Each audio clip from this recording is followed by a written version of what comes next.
오늘 주님께서 주신 말씀은 로마서 16장 25절에서 27절까지 말씀입니다. 로마서 16장 25절에서 27절까지 말씀을 같은 목소리로 함께 읽도록 하겠습니다. 나의 복음과 예수 그리스도를 전파함은 영세전부터 감추어졌다가 이제는 나타나신 바 되었으며 영원하신 하나님의 명을 따라 선지자의 글로 말미암아 모든 민족이 믿어 순종하게 하시려고 알게 하신 바 그 신비의 계시를 따라 된 것이니 이 복음으로 너희를 능히 견고하게 하실 지혜로우신 하나님께 예수 그리스도로 말미암아 영광이 세세 무궁하도록 있을지어다. 아멘. 오늘은 우리가 성도입니다. 우리는 성도입니다. 라는 제목으로 여러분들과 은혜를 나누려고 합니다. 로마서를 통해서 은혜를 나누는 마지막 시간입니다. 이 마지막 시간에 우리가 특별히 여러분 옆에 있는 형제 자매님들과 함께 이렇게 인사했으면 좋겠습니다. 우리는 성도입니다. 우리는 성도입니다. 네, 다시 한번 우리는 교회입니다. 이렇게 한번 해보겠습니다. 우리는 교회입니다.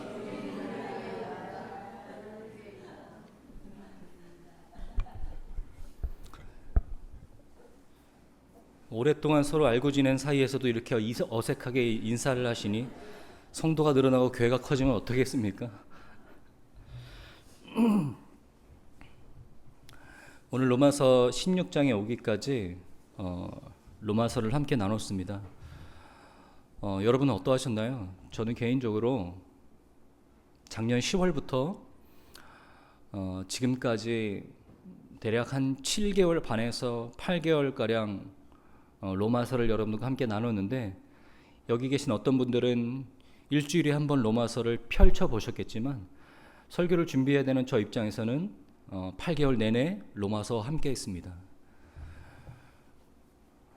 거의 매일 로마서를 읽고 로마서를 연구하고 묵상했습니다.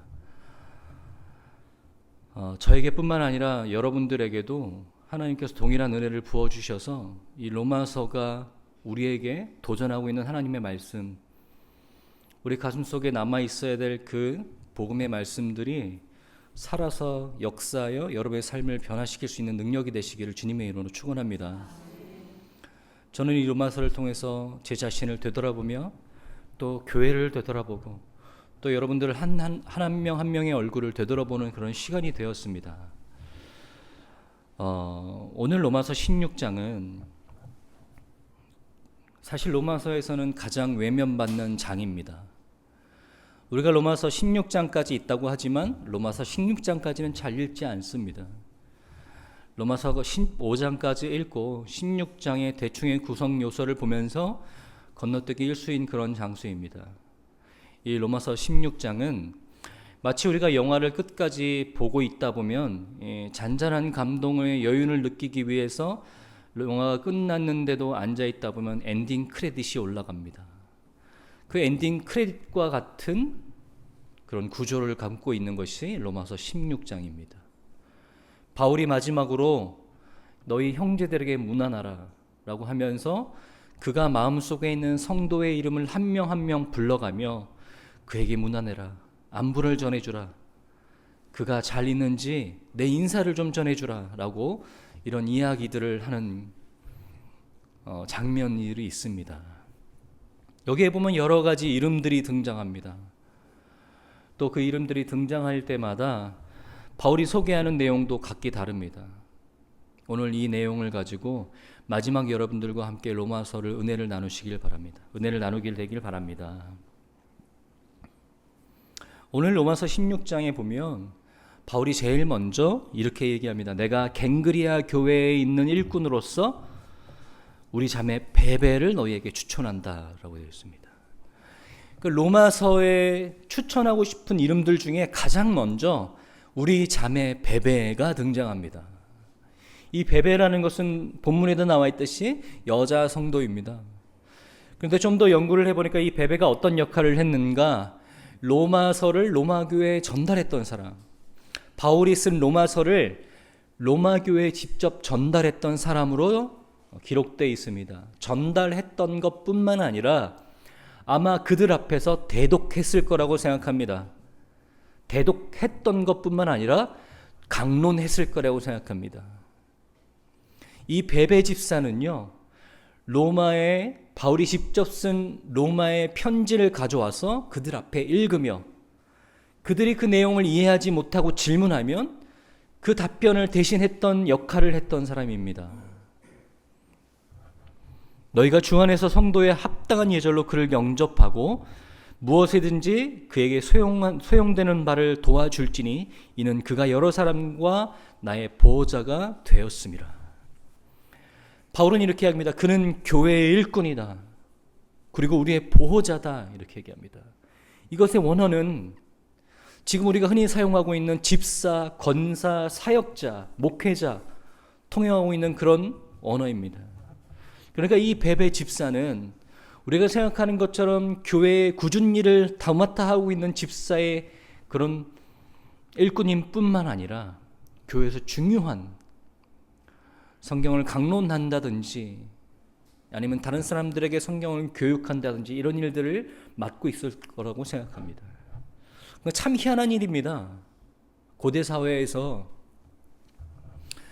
여자 집사 또는 여자 사역자, 바울이 제일 먼저 추천하고 있는 사람이 바로 여자 사역자라는 겁니다. 그때 당시 로마의 황제가 임신한 아내에게 보낸 편지에 보니까 이런 이야기가 있습니다. 임신한 아내를 향한 그리움을 담긴 편지인데 나는 당신을 잊지 않고 있습니다. 만약에 내가 돌아가기 전에 아이가 낳게 된다면 여자아이라면 버리시고 남자아이라면 강하게 키워주십시오. 라는 편지가 발견됐습니다. 그것은 무엇을 얘기하고 있느냐? 여자아이는 왕족이나 귀족이나 천민이나 별로 대접받지 못했다라는 얘기죠. 그런 고대 사회에서 바울은 교회에 여자 사역자를 가장 먼저 추천하고 있습니다. 여러분, 현대 사회에도 아직은 여성 목회자에 대한 인식이 보수적인 건 사실입니다. 그런데 초대교회 고대 사회에서 바울은 심심치 않게 여성 사역자를 세우곤 했습니다. 오늘 16장에 있는 이름의 목록들 중에서도 9명은 여자일 것이라고 추측합니다. 뿐만 아니라 초대교회의 많은 비중을 차지하고 있던 성도의 성비는 여성이 압도적이었습니다. 이것은 무엇을 의미하고 있느냐? 사실은 가능하지 않고 사실은 굉장히 비천한 그런 취급을 받고 있음에도 불구하고 교회 안에서는 여성도 또 하나의 성도로서 중요한 위치를 차지하고 있었고 큰 비중을 차지하고 있었다.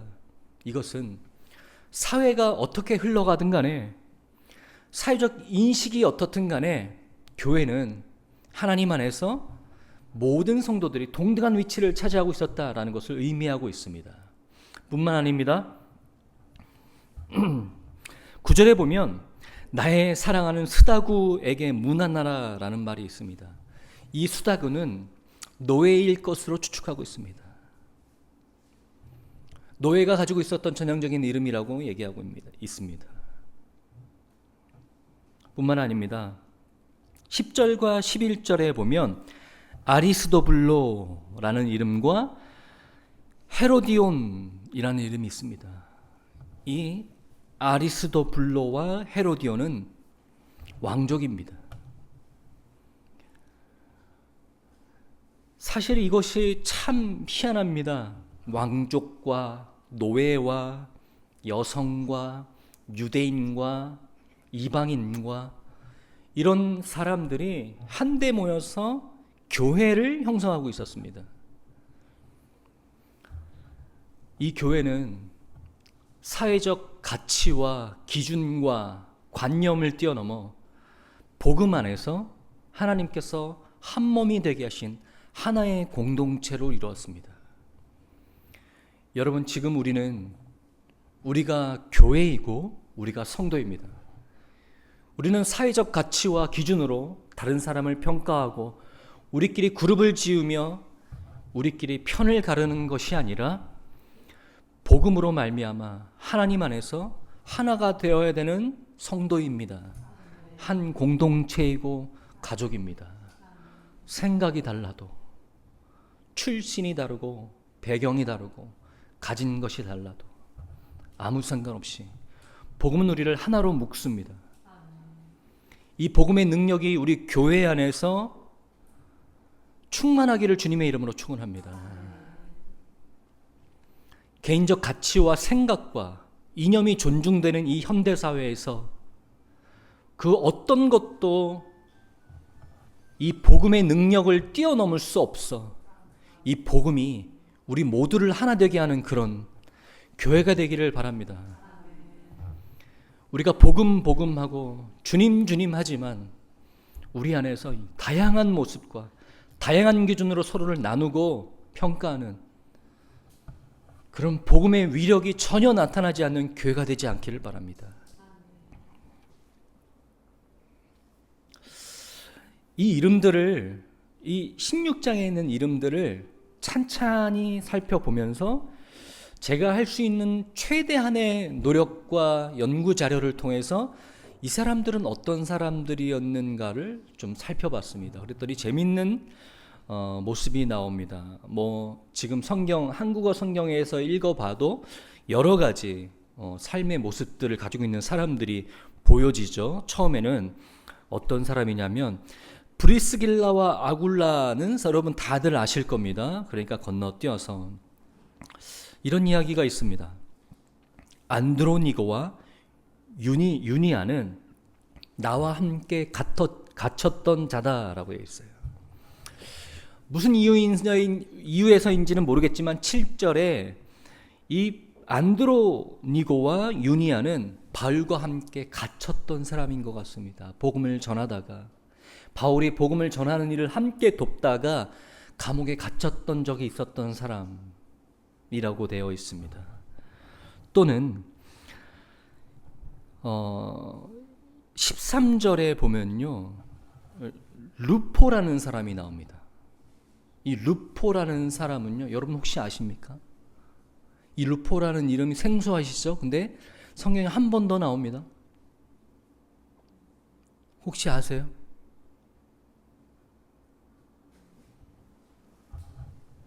이 루포의 아버지가 성경에 기록되어 있어요. 근데 이 아버지를 소개할 때 알렉산드와 루포의 아버지라고 되어 있어요. 이 사람은 누구냐면 어떤 한 청년의 사람들로 하여금 각광을 받고 주목을 이끌고 있던 한 청년의 죽음을 지켜보다가 얼떨결에 십자가를 진 구레네 시몬입니다. 구레네 시몬의 아들 루포가 여기 섞여졌죠. 참 다양한 사연을 가진 사람들입니다. 어떤 사람은 이 바울과 함께 복음을 전하다가 갇혔던 적이 있던 사람이기도 하고, 어떤 사람은 목숨을 다해서 바울을 도왔던 브리스길라와 아굴라 같은 사람도 있고요. 어떤 사람은 얼떨결에 예수의 십자가를 진 아버지의 이야기, 그 이야기를 전해 듣고 예수란 과연 누구인가라는 그런 의문을 품고 있다가 우연한 계기로 인해 예수 그리스도를 영접하고 성도가 되었던 사람도 있습니다. 여기 보면 또 아까 소개했던 이 헤르디온이라는 사람은요,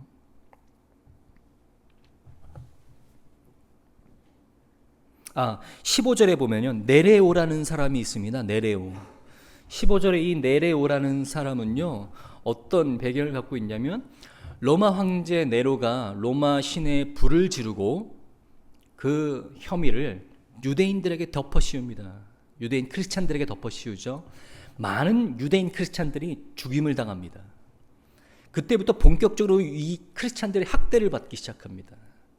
그때 중앙정부에서 그 네로의 그 치리를 함께 집권했던 정부의 주요 관리직의 비서요, 였다라고 합니다.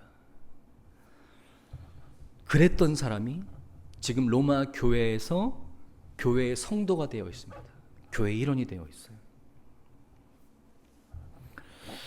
참 이런 사람들이 한데 모여서 하나님의 영광을 돌리고 예배하고 찬송하는 교회의 구성원이 되었습니다. 어떻게 그럴 수 있을까? 우리는 참 이해가 되지 않죠. 왜냐하면 현대사회는 다양한 가치들이 서로 존중되고 있으니까요. 그런데 이 사회에서는요, 그렇지 않습니다. 아니야, 가장 두드러진 이 구분은 일단 유대인과 이방인은 절대로 섞이지 않습니다. 유대인들은 이방인들과 절대로 합석하지 않고 식사도 같이 하지 않습니다. 말도 섞지 않아요. 그뿐입니까? 교회 밖을 나가서도요, 자유인, 특히 귀족과 왕족은요, 노예와 절대로 상종하지 않습니다. 노예는 사람이 아닙니다. 가축입니다. 그런데 여기 안에서는요, 함께 예배를 드리고 식사도 합니다. 뿐만 아닙니다. 여성은 노예보다 조금 나은 위치에 있는 사람들이었습니다. 근데 이 여성이 많은 사람들 앞에서 바울의 편지를 읽고 가르칩니다. 이런 일들이 어떻게 가능할까요? 비결은 여기 있습니다. 1절부터 16절까지 해서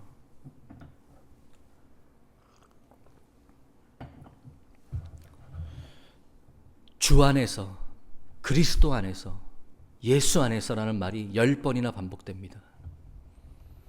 주 안에서 사랑하는 나의 가족, 예수 안에서 하나 된 우리의 공동체, 주 안에서 우리가 함께 했던 그리스도 안에서, 이런 말들이 10번이나 반복됩니다. 이런 것이 무엇 때문에 가능합니까? 그리스도 안에서, 예수 안에서, 주 안에서 가능한 것입니다. 여러분, 우리가 주 안에 있을 때, 예수 안에서 우리가 사랑할 수 없는 사람들, 함께 할 수 없는 사람들, 함께 교제하고 마음을 나눌 수 없는 사람들도 주 안에서 함께 할 수 있습니다. 그것이 주 안에서의 능력입니다.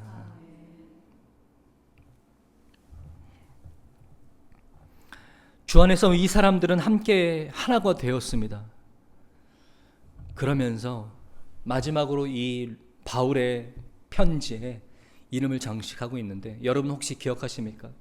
이 로마 교회가 사실은 많은 문제를 갖고 있었던 교회입니다. 많은 문제를 갖고 있었던 교회죠.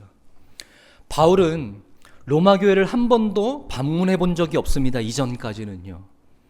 그런데 방문해 보지도 못했던 로마 교회에 편지를 써야만 했습니다. 중요한 문제 때문이었어요. 그들이 서로 갈라지고 있다라는 거예요. 서로를 대적하고 갈라지고 편을 가르고 서로를 비방하고 싸우고 있다라는 거예요. 그 이야기를 들었을 때 바울은 로마 교회를 방문하기 전에 편지를 써야만 했습니다.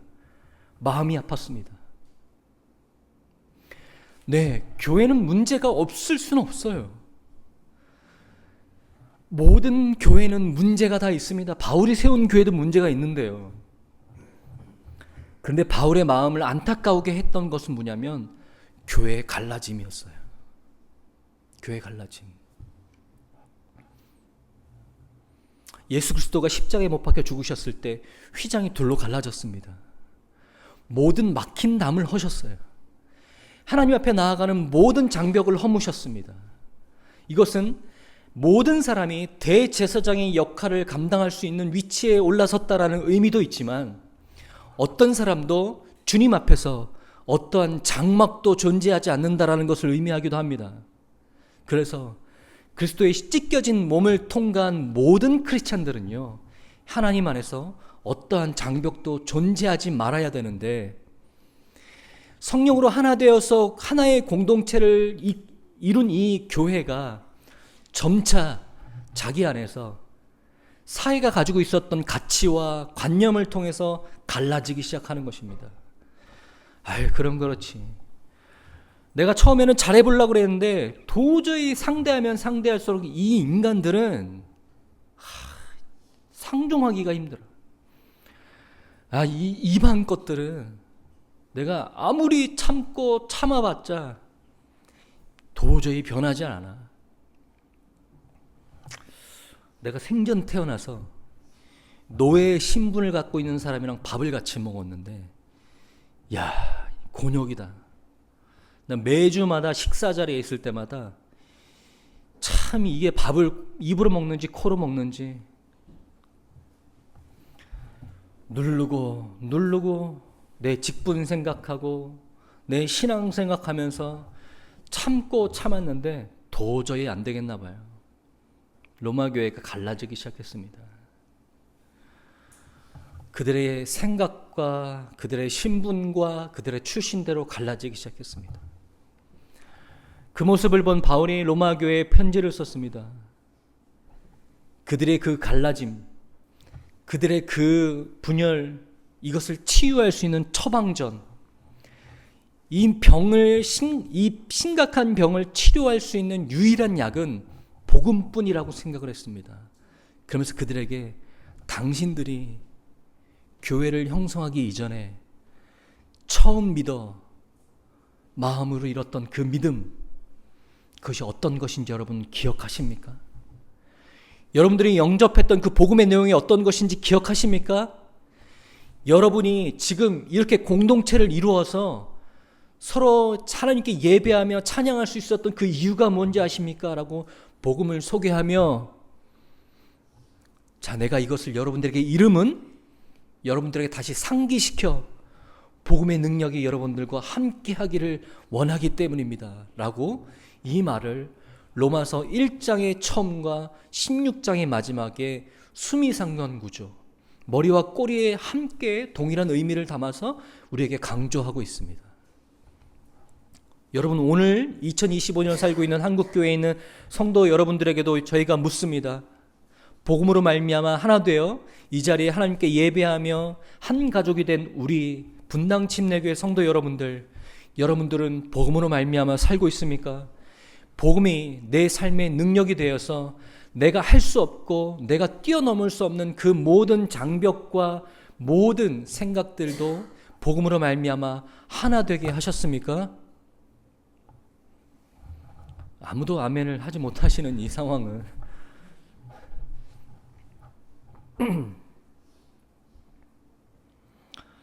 여러분, 로마서는 오늘 로마서 강해는 오늘 끝나지만 여러분, 이 질문은 여러분들에게 계속해서 울림으로 다가오시기를 주님의 이름으로 축원합니다.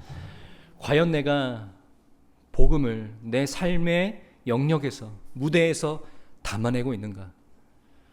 내가 담아내고 있는가? 이것을 계속해서 점검하면서 사시는 여러분 되시길 바랍니다. 제가 3월 달부터 해서 여러분들의 신청에 한해서 신방을 돌고 있습니다. 한 사람 한 사람 만나가면서 사실은 제가 무엇을 이야기하고 또 전해드리기보다는 성도님들의 이야기를 한 명 한 명 듣기를 원했습니다. 그래서 그분들의 이 삶의 이야기들, 여기까지 오는 동안에 하나님께서 어떻게 인도하셨는지에 대한 이야기를 듣는 시간이기도 했습니다.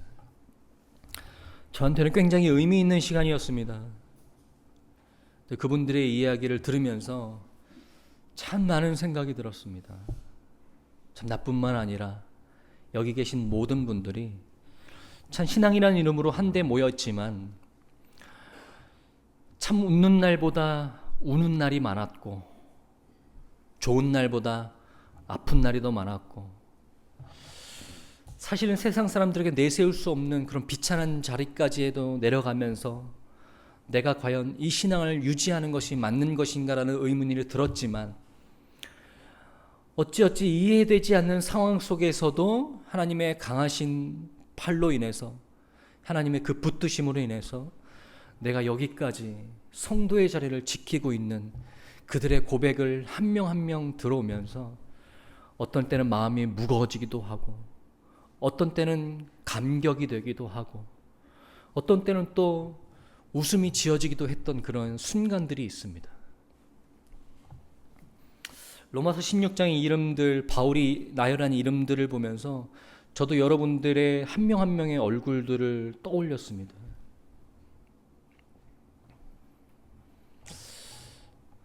먼저 제 얘기부터 해볼까요? 지금 여러분 앞에서 로마서를 강의하고 있는 저는요, 고등학교 때 미션 스쿨로 들어갔습니다. 미션 스쿨로 들어가서 원하지 않는 강제 예배 시간이 있었고요. 뭐 저 같은 사람은 상관없지만 안 그런 사람들은 뭐 많은 원성을 그런 받는 시간이었죠. 목사님도 계셨고요. 그런데 반에 한 명씩 신앙부장을 뽑아요. 제가 초중고 합해서 반장 부반장 한 번도 못 해봤거든요. 그래서 제가 만약에 감투에 욕심이 있었으면 신앙부장 할 만하잖아요. 제 아버지가 목사님인데. 신앙부장 처음에 신앙부장 뽑을 때 신앙부장 누가 하겠냐고 뭐 하더라고요. 근데 누가 합니까? 근데 말만 미션 스쿨이죠. 반기독교 사상이 아주 다른 학교보다 짙은 학교인데요. 아무도 지원하지 않자 누구죠? 담임 선생님이 이렇게 얘기합니다. 자기 부모님 중에 누가 목사나 뭐 전도사 있으면 하라는 거예요. 손들으라는 거예요. 시키겠다라는 그런 의도겠죠. 저게 어땠습니까? 모른 척하고 손 안 들었습니다. 나중에 호구조사하면 다 나오잖아요. 나중에 걸려서 혼났죠. 근데 그랬던 사람이 사실은 부인하고 싶었던 그런 환경이기도 하고 싶지 않았던 일이고, 그랬던 사람이 지금 여러분 앞에 로마서를 강해하고자 8개월 동안 여러분들에게 설교했습니다. 인생에서 목사님 아들이니까 당연히 목사님 됐겠지라고 생각하시는 분들이 있겠는데요. 제가 평가하는 제 인생은 목사님 된 게 기적입니다. 저 같은 사람은 뭐 얌전히 뭐 평범한 집안에서 태어났으면 목사 될 수도 있었겠지만 그렇지 않았기 때문에 더 목사 되기 힘들었던 사람입니다. 여기 계신 어떤 분들은요, 어떤 사람의 지겨운 방문으로 인해서 교회 나오신 분들도 있어요. 모른 척하고 싶을 정도로 지겹게 방문하셔서 어쩔 수 없이 끌려 나오셨다가 성도가 되어서 하나님 예배하는 자리에 있으신 분들도 있어요. 어떤 분들은요, 얼떨결에 믿는 자매와 결혼했다가 영문도 모르고 10년, 20년 교회 따라 나오시는 분들도 있죠. 어떤 분들은 떨쳐낼 수 없는 그런 육신의 고통, 또 가정의 문제들 때문에 도움의 손길을 구하다가 교회나 한번 가볼까 하고 교회에 와서 하나님을 믿고 성도가 된 사람도 있습니다. 여기 계신 어떤 분들은요, 지지리도 운도 나빠, 남편 잘못 만나서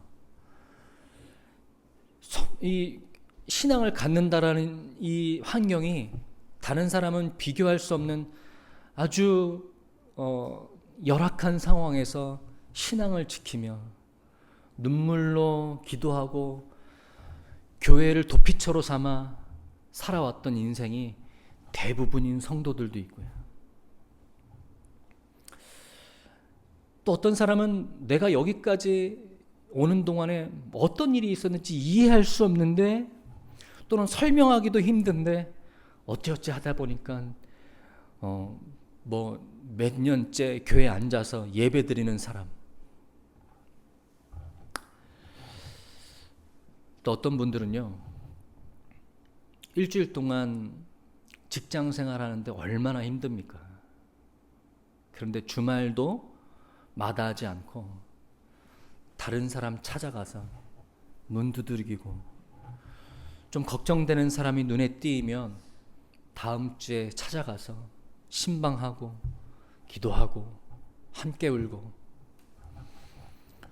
그런 일이 쉬운 게 아닙니다. 그런 게 쉬운 일이 아니래요.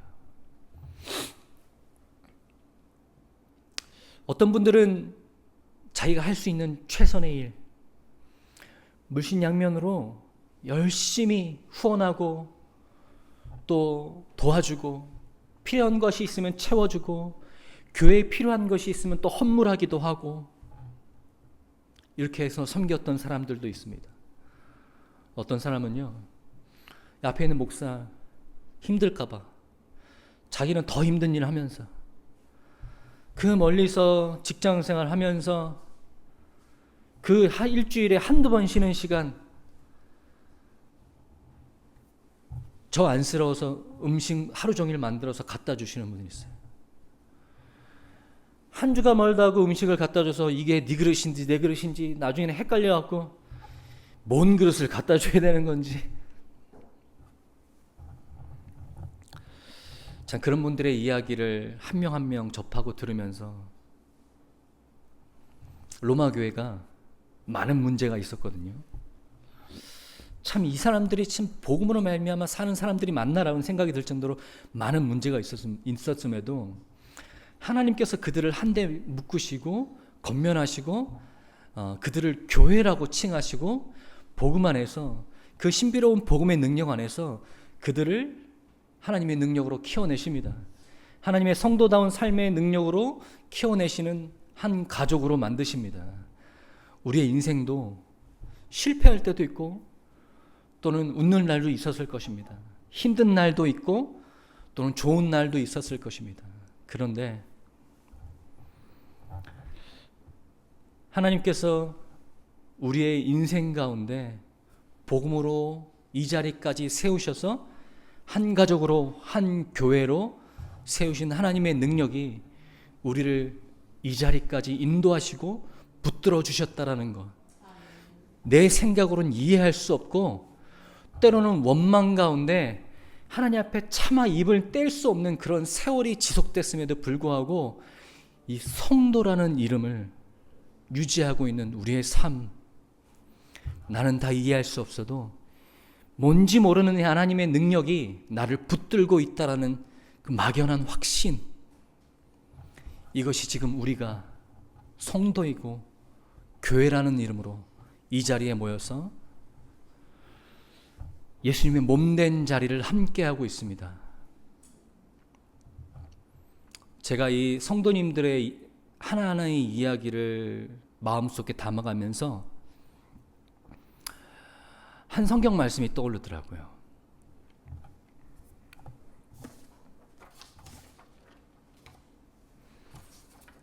고린도후서 6장 3절부터 10절입니다.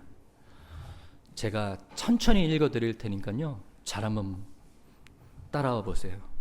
우리가 이 직분이 비방을 받지 않게 하려고 무엇에든지 아무에게도 거리끼지 않게 하고 오직 모든 일에 하나님의 일꾼으로 자천하여 많이 견디는 것과 환난과 궁핍과 고난과 매맞음과 갇힘과 난동과 수고로움과 자지 못함과 먹지 못함 가운데서도 깨끗함과 지식과 오래 참음과 자비함과 성령의 감화와 거짓이 없는 사랑과 진리의 말씀과 하나님의 능력으로 의의 무기를 좌우해 가지고 영광과 욕됨으로 그러했으며 악한 이름과 아름다운 이름으로 그러했느니라.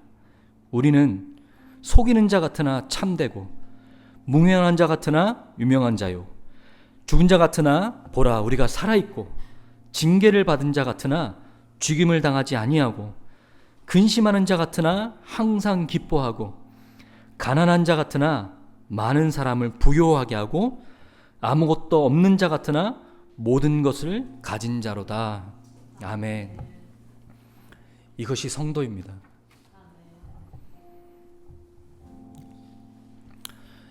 주님의 몸된 교회를 이루고 계신 성도 여러분, 한 분 한 분의 이름을 다 불러드릴 수는 없지만 우리가 이 세상에서 복음의 능력으로 하나님의 복음의 능력을, 하나님의 복음의 내용을 담아내는 그리스도의 일꾼, 그리스도의 종이 되시기를 주님의 이름으로 축원합니다. 우리의 인생을 돌아 하나님께서 여기까지 오게 하셨습니다. 각자의 삶의 모습이 다르고 걸어온 과정이 다르지만 한 가족으로 하나님께서 우리를 불러 모아 주셨습니다. 우리가 주님 안에서 서로를 품고 사랑하고 하나 되며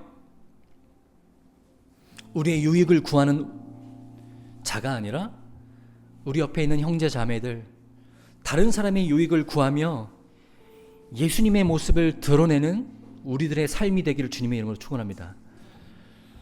복음이 여러분들을 어떻게 만드셨습니까? 복음이 여러분들에게 어떤 길로 인도하고 계십니까? 그 음성을 성경의 말씀에 근거하여 여러분의 삶을 맡겨드리는 여러분 되시길 바랍니다.